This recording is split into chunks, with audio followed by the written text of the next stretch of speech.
Part অর্থ অংশ, speech অর্থ বাক্য বা বক্তব্য।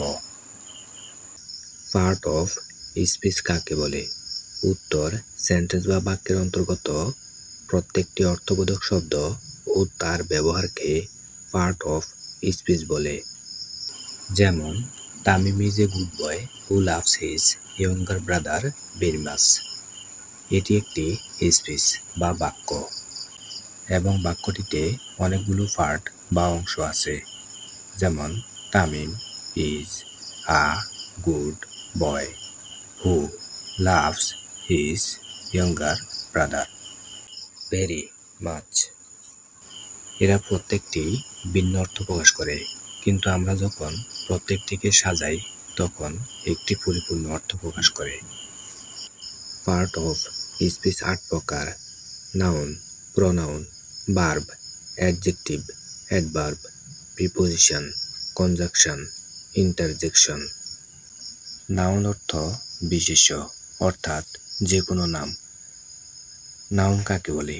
নাউন বা বিশেষ্য হল কোনো ব্যক্তি, বস্তু, স্থান বা ক্রিয়ার নাম। এক্সাম্পল: নেম অফ হিউম্যান, মানুষের নাম।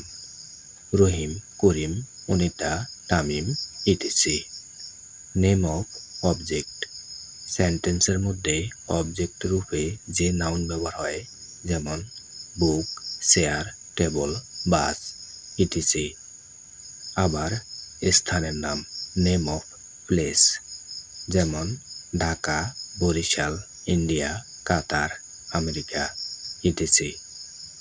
নেম অফ অ্যাকশন, যেমন এডুকেশন, শিক্ষা, ডিসিশন, সিদ্ধান্ত, ক্রিয়েশন, সৃষ্টি। For example, education is the key of success. এখানে এডুকেশন কোনো কাজ নয়, বরং এটি একটি বস্তুগত ধারণা, থিঙ্ক বা আইডিয়া বোঝাচ্ছে। যেহেতু কি হোয়াট দ্বারা প্রশ্ন করে কি সাফল্যের চাবিকাঠি, উত্তরে আমরা পাই এডুকেশন। তাই এডুকেশন একটি নাউন। আপনাকে শুধু মনে রাখতে হবে যে কোনো কিছুর নাম নাউন। এবার মানুষের নাম হোক বা প্রাণীর নাম হোক বা যে কোনো বস্তুর নাম হোক, স্থানের নাম হোক, যে কোনো বিষয়ের নাম হোক, মোট কথা যে কোনো কিছুর নামই হচ্ছে নাউন। ২. প্রোনাউন অর্থ সর্বনাম। নাউনের পরিবর্তে ব্যবহৃত হয় প্রোনাউন। প্রোনাউন কাকে বলে? নাউনের পরিবর্তে ব্যবহৃত শব্দকে প্রোনাউন বলে। ফর এক্সাম্পল, করিম ভালো ছেলে, করিম ইজ এ গুড বয়। করিম প্রত্যহ স্কুলে যায়, করিম গোজ টু স্কুল এভরিডে। করিম মা বাবার কথা মেনে চলে, করিম অ্যাবাইডস বাই হিজ প্যারেন্টস অর্ডার্স। আমরা যদি সেন্টেন্সগুলোতে লক্ষ্য করি, তবে আমরা দেখতে পাই সেন্টেন্সগুলোতে বারবার করিম শব্দটি ব্যবহার করে বাক্যের শ্রুতিমধুর নষ্ট করছে। কিন্তু এই শ্রুতিমধুর রক্ষা করার জন্য প্রথম বাক্যের পর প্রতি বাক্যের প্রথমে করিমের স্থলে সে বা হি ব্যবহার করতে হবে। ফর এক্সাম্পল, করিম একজন ভালো ছেলে, করিম ইজ এ গুড বয়। সে প্রত্যহ স্কুলে যায়, হি গোজ টু স্কুল এভরিডে। সে মা বাবার কথা মেনে চলে, হি অ্যাবাইডস বাই হিজ প্যারেন্টস অর্ডার্স। তাহলে করিমের স্থলে আমরা যে হি ব্যবহার করেছি, এই হি হচ্ছে প্রোনাউন। এইভাবে আরও প্রোনাউন রয়েছে, যেমন they, you, we, our, us, mine, yours, his, her, hers, it, its, them, their, theirs, this, that, this, who, what, which ইত্যাদি হলো প্রোনাউন। আপনাকে শুধু মনে রাখতে হবে যে ওয়ার্ড নাউনের পরিবর্তে বসে নাউন সম্পর্কে বলে, সে ওয়ার্ডটি হচ্ছে প্রোনাউন। ভার্ব অর্থ ক্রিয়া, কাজ বা অবস্থান বোঝায়। ভার্ব কাকে বলে? যে শব্দ দ্বারা কোনো কাজ করা বোঝায় তাকে ভার্ব বলে। কোনো কিছু করা, খাওয়া, ধরা, মারা, বোঝা, বাবা বা খেলা হলো এক একটি কাজ। অর্থাৎ যে ওয়ার্ড দিয়ে কাজ বা অ্যাকশন বোঝানো হয় তাকে ভার্ব বলে। যেমন be, have, do, run, go, eat, come, love, take, give, think, love, dance, sing, jump, see, tell, etc. For example, they go to school. এখানে go হচ্ছে কাজ বা অ্যাকশন, তাই go একটি verb. She sings a song. এখানে sings হচ্ছে কাজ বা অ্যাকশন, তাই sings একটি ভার্ব। আপনাকে শুধু মনে রাখতে হবে যে কোনো কাজই হচ্ছে ভার্ব। ধরা, খাওয়া, যাওয়া, আসা, করা ইত্যাদি এগুলো হচ্ছে ভার্ব। অ্যাডজেক্টিভ অর্থ বিশেষণ, দোষগুণ, অবস্থা প্রকাশক শব্দ। অ্যাডজেক্টিভ কাকে বলে?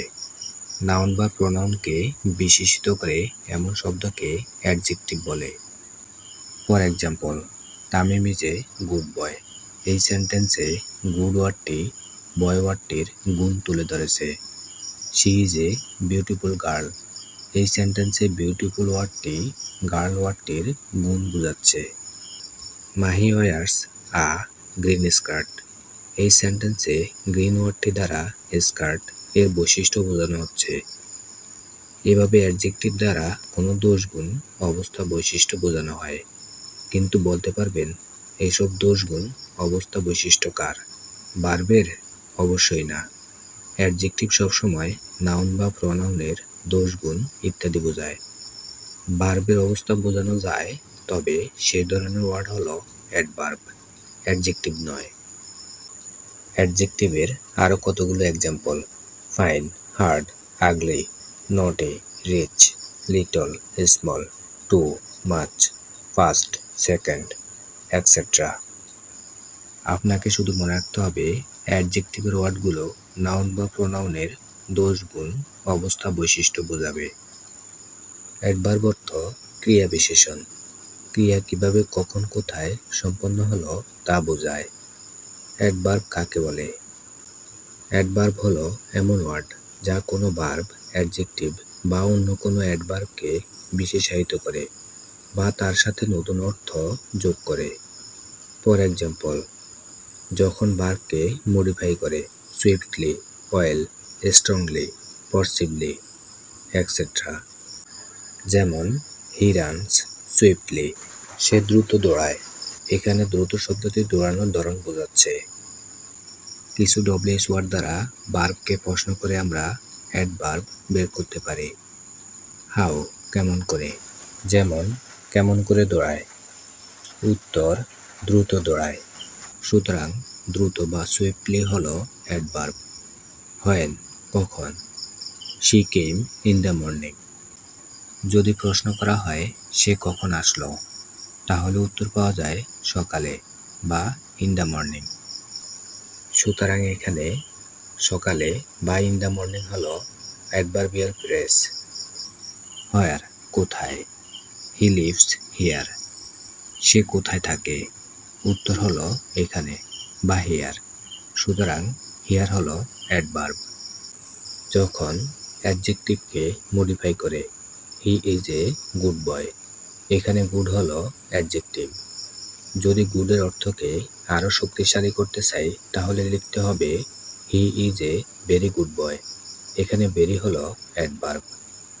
যখন অন্য কোনো অ্যাডভার্বকে মডিফাই করে: হি রানস সুইফটলি। এখানে সুইফটলি হলো অ্যাডভার্ব। কিন্তু যদি লিখি হি রানস ভেরি সুইফটলি, তাহলে সুইফটলি এর আগেও আরেকটি অ্যাডভার্ব পাওয়া যায়। ভেরি হলো সেই অ্যাডভার্ব। আপনাকে শুধু মনে রাখতে হবে অ্যাডভার্ব হলো সেই ওয়ার্ড যা ভার্ব, অ্যাডজেক্টিভ এবং অ্যাডভার্বকে মডিফাই করে। প্রিপোজিশন, অব্যয় বা প্রধানয় অব্যয়। ওয়ার্ডের আগে বসে পূর্ববর্তী ওয়ার্ডের সাথে ওই ওয়ার্ডের সম্পর্ক স্থাপন করে। প্রি অর্থ আগে বা পূর্বে। পজিশন অর্থ অবস্থান। প্রিপোজিশন হলো এমন ওয়ার্ড যারা কোনো নাউন বা প্রোনাউনের আগে বসে এবং সেই নাউন বা প্রোনাউনের সঙ্গে বাক্যের অন্য শব্দের সম্পর্ক প্রকাশ করে। যেমন, at, to, by, over, on, off, above, behind, from, with, below, under, beside ইত্যাদি। For example, I go to market for buy a book. আমি একটি বই কেনার জন্য বাজারে যাই। এখানে ফর মানে হলো জন্য। এই শব্দটি মার্কেট এবং বাই আ বুকের মধ্যে যোগসূত্র স্থাপন করছে। আবার he went into the room, এখানে ইনটু শব্দ দিয়ে তার যাওয়া ও রুমের মধ্যকার সম্পর্ক প্রকাশিত হচ্ছে। এই ইনটু হলো একটি প্রিপোজিশন। আগের উদাহরণের পরও একটি প্রিপোজিশন। আপনাকে শুধু মনে রাখতে হবে প্রিপোজিশন আগের ওয়ার্ডের সাথে পরের ওয়ার্ডের যোগসূত্র স্থাপন করে। কনজাংশন সমুচ্চয়ী অব্যয়, দুই বা ততোধিক ওয়ার্ড বা ক্লজকে যুক্ত করে। কনজাংশন কাকে বলে? দুই বা ততোধিক সেন্টেন্সকে যে ওয়ার্ড একত্রে যুক্ত করে তাকে কনজাংশন বলে। যেমন and, but, until, as, if, unless, till, while, lest, because, however ইত্যাদি। ফর এক্সাম্পল, রহিম সেখানে গিয়েছিল, রহিম ওয়েন্ট দেয়ার। করিম সেখানে গিয়েছিল, করিম ওয়েন্ট দেয়ার।